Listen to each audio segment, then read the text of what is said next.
এবং প্রশাসনের সকলকে আমি ধন্যবাদ জানাচ্ছি। আমার সহকর্মীরা এবং যারা প্রতি বছর 21শে জুলাই উপলক্ষে অনেক দূর দূরান্তর থেকে, অত্যন্ত প্রত্যন্ত অঞ্চল থেকে 2 দিন 3 দিন ধরে আসেন, অনেক কষ্ট করে তারা থাকেন এবং আসেন, তাদের সকলকে আমার আন্তরিক অভিনন্দন জানাচ্ছি। ইতিমধ্যে প্রায় লক্ষাধিক মানুষ গ্রামগঞ্জ থেকে এসছেন। যদিও চারিদিকে জল ছড়ায় এবং অতিবৃষ্টির ফলে অনেক অঞ্চল জল প্লাবিত, তা সত্ত্বেও প্রাণের টানে, শেকড়ের টানে এবং শহীদ স্মরণে, শহীদ তর্পণে এবং এই দিনটাকে আমরা শহীদ দিবস হিসেবে পালন করি। তার কারণ হচ্ছে আজকে যে গণতন্ত্র আপনারা দেখতে পাচ্ছেন বাংলায়, যে যাই কুৎসারটা, আগে তো একথা সত্য মানুষ ভোট দিতে পারতো না। এমনকি কলকাতায় নিশ্চয়ই আপনারা ভুলে যাননি, আমি সপ্তপল্লী থেকে শুরু করে সমস্ত মাল্টি স্টোর বিল্ডিংয়ের তালা দিয়ে রেখে দেওয়া হতো সিপিএমের আমলে। কাউকে ভোটাধিকার প্রয়োগ করতে দিত না, গ্রামগঞ্জেও দিত না। এই অবস্থায় আমাদের বিরাট আন্দোলন হয়েছিল এবং সেই আন্দোলনকে দানা বাঁধতে গিয়ে সিপিএমের কোনো ক্ষমতা ছিল না সেদিন সেই আন্দোলন দমানোর।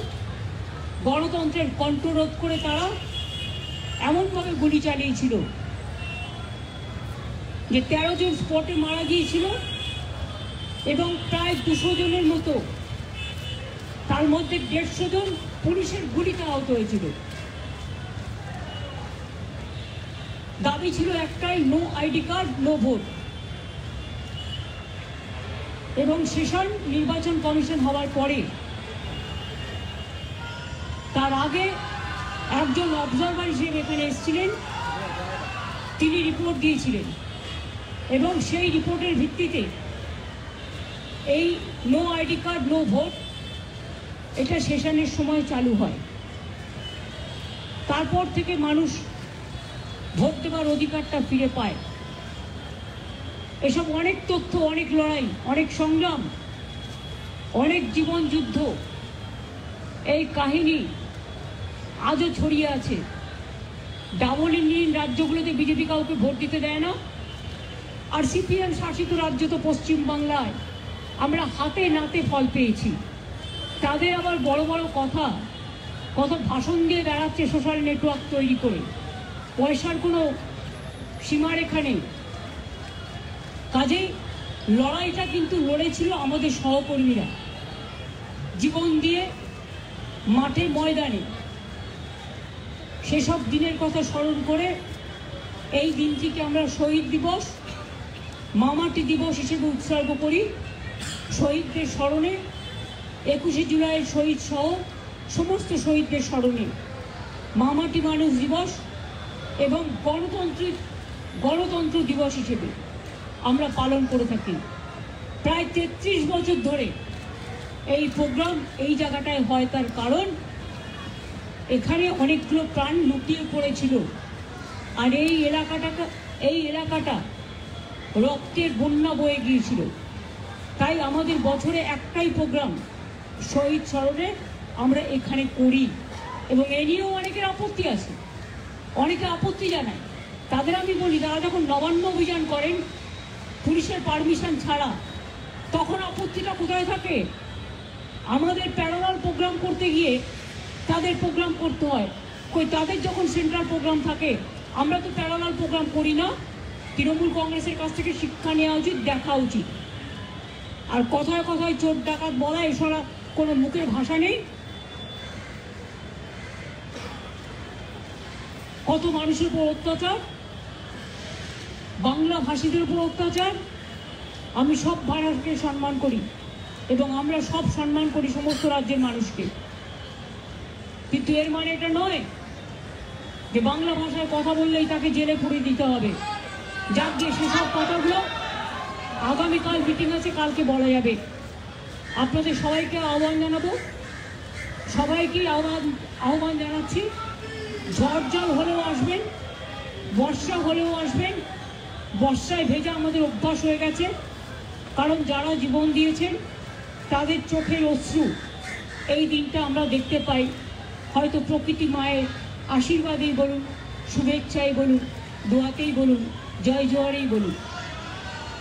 কাজেই কালকের জন্য সবার কাছে আবেদন রইল, শান্তিপূর্ণভাবে আসুন, শান্তিপূর্ণভাবে আবার ফিরে যাবেন মিটিং করে। এবং 21শে জুলাই চিরকাল চলবে এই প্রোগ্রাম, কোনো দিনও বন্ধ হবে না। 21শে জুলাইয়ের প্রোগ্রাম শহীদ স্মরণের প্রোগ্রাম, গণতন্ত্র রক্ষা করার প্রোগ্রাম, মামাটি মানুষকে উৎসর্গ করার প্রোগ্রাম। এই প্রোগ্রামে চিরদিন আপনারা যেমন আসেন, চিরদিন আপনারা আসবেন এবং থাকবেন। সংবাদ মাধ্যমকেও ধন্যবাদ জানাই, তাদের জন্য তো কালকে বসার অ্যারেঞ্জমেন্ট করা হয়েছে এবং আজকেও আপনারা এসছেন কষ্ট করে, আপনাদের অনেক অনেক ধন্যবাদ। আমাকে বক্সিতা ববি অরূপরা বলছিল যে আমি যদি জায়গায় ছেড়ে না দিই তাহলে আরও বাদবাকি অনেক কাজ আছে, প্রায় 6 ঘন্টা ধরে কাজ বন্ধ, কাজেই কাজগুলো তারা করতে পারছেন না, মানে স্ট্রাকচারাল কিছু কাজ আছে। যেহেতু প্রোগ্রামটা ঝড় বর্ষার দিন এবং এলাকা আপনারা দেখেছেন 2 ঘন্টার মধ্যেই প্রোগ্রামের পরেই আমরা ক্লিয়ার করে দিই। কর্পোরেশন এই কাজটা কিন্তু জীবন দিয়ে করে, এবারেও করবে। এটা কিন্তু অন্য কোনো পার্টি করে না। অন্য পার্টি প্রোগ্রাম করে পুকুর করে দিয়ে চলে যায়, অন্য পার্টি প্রোগ্রাম করে একেবারে পুরো ডোবা করে দিয়ে চলে যায়। আমরা কিন্তু এটা করি না। আমরা মনে করি প্রোগ্রাম যারা করে তাদের একটা দায়বদ্ধতা থাকা উচিত, একটা দায়িত্ববোধ থাকা উচিত এবং সেটা আমরা মেনটেন করি। সাধারণ মানুষের হয়তো একটু প্রবলেম হবে, কালকে মানুষ আসবেন চারিদিক দিয়ে, ইতিমধ্যেই প্রায় লক্ষাধিক মানুষ এই বর্ষাকে অতিক্রম করেও এসছেন, পাহাড় থেকে জঙ্গল, জঙ্গল থেকে বঙ্গোপসাগর, সর্ব জায়গা থেকে, কালকেও সব জেলা থেকে আসবে। আমি আপনাদের সকলকে অনেক ধন্যবাদ জানাচ্ছি এবং সকলের সহযোগিতা প্রার্থনা করছি এবং সবাইকে বলবো প্রশাসনকে কোঅপারেট করুন এবং প্রশাসনকেও বলবো প্লিজ লক্ষ্য রাখবেন যেন মানুষকে যারা দূর দূরান্ত থেকে বাসে আসে তাদের যেন 3 কিলোমিটার আগে দাঁড় করিয়ে দেবেন না। ব্রিগেডটা প্রায় জলাভূমি হয়ে গেছে, সেরকম হলে সাইড দেখে দেখে বাসগুলোকে এমনভাবে দাঁড় করাবেন যাতে বাসগুলো আবার যাওয়ার সময় বিপদে না পড়ে। সিস্টেমের মধ্যে রেখে দিতে হবে যাতে ফেরাটাও ইজি হয়, রাস্তা ক্লিয়ার হয়ে যাবে। আর বেশি জলের মধ্যে ঢুকলে কাদায় গাড়ি আটকে যেতে পারে। ট্রাফিকের যারা আছেন তারা শুনছেন, কাদায় গাড়ি আটকে গেলে কিন্তু গাড়ি তোলা যাবে না, এটা মাথায় রাখতে হবে। না না, এটা সাইডে সাইডে করে দিতে হবে, একটা সাইড করে, যেখানে দেখতে হবে ইট ডিপেন্ডস অন, যেখানে শুকনো জমি থাকবে দেখে নিতে হবে, কারণ এই বর্ষা তো চারিদিকে হচ্ছে। এমনকি আপনারা দেখেছেন আমেরিকার ফ্লোরিডা, ওরা এত উন্নয়ন করেছে কিন্তু প্রকৃতি মায়ের কাছে কেউ পারে? 1000 লোকের ওপর মারা গিয়েছে। কাজেই বর্ষাটা এবারে যে রেকর্ড বৃষ্টি হচ্ছে এবং তার মধ্যে আজকেই তো প্রায় 1,30,000 জল আরও ছাড়া হয়েছে, লক্ষ মেট্রিক টন। এবং আগেও আপনাদের আমি বলি, আগেও তো আমি আপনাদের একটা হিসেব দিয়েছিলাম যে 27,000 লক্ষ কিউবিক মিটার জল ছাড়া হয়েছিল। আর তার উপরেই প্রচণ্ড বৃষ্টি, সবটাই বাংলার মানুষকে ফেস করতে হয়।